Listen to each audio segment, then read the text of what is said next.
Trápne divadlo opozície a jej médií po návšteve premiéra v Spojených štátoch si už ďalší komentár nezaslúži. Snáď len poznámku, že sami by si išli na čele so servilným Korčokom, Vlachovským a Káčerom nohy zodrať, aby mali takúto fotku. Keď ich tak počúvam, náramne mi pripomínajú tú líšku z Ezopovej bajky, ktorá keď ani po viacerých pokusoch nedosiahla na vysoko rastúce hrozno, tak len znechutene kývla, veď aj tak je kyslé.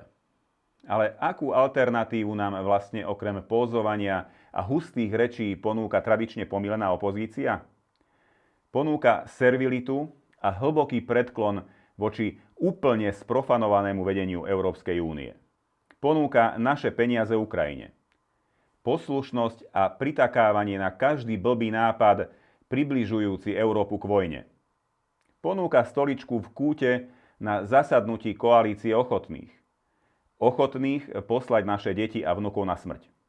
Presvieča nás, že všetko, čo prichádza z EÚ, je pre nás výhodné. Preložené do ľudskej reči, priznávajú svoju zbytočnosť, pretože ich vláda by bola len miestodržiteľom a vykonávačom rozhodnutí Bruselu. Toho Bruselu, ktorý z EÚ spravil papierového tigra, trhací kalendár a meče z kartónu naraz.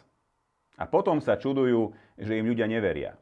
Že ich reči o hodnotách znejú prázdno, keď za nimi nevidno ani odvahu, ani vlastnú líniu, ani elementárny záujem o slovenské národné záujmy. Len slepé nasledovanie, moralizovanie z bezpečia štúdií a večné poučovanie tých, ktorí ešte stále veria, že Slovensko má právo rozhodovať samo o sebe.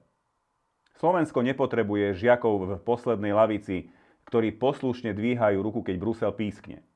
Potrebuje partnerov a nie sluhov. Potrebuje vládu, ktorá sa nebojí ísť do sveta a obhajovať naše záujmy, aj keď to nie je možno trendy. A aj keď sa to nepáči samozvaným elitám. A práve to je ten rozdiel, ktorý opozícia nedokáže prehltnúť. Že niekto koná, kým oni len hundrú pod vinicou a presviečajú samých seba, že hrozno je aj tak kyslé.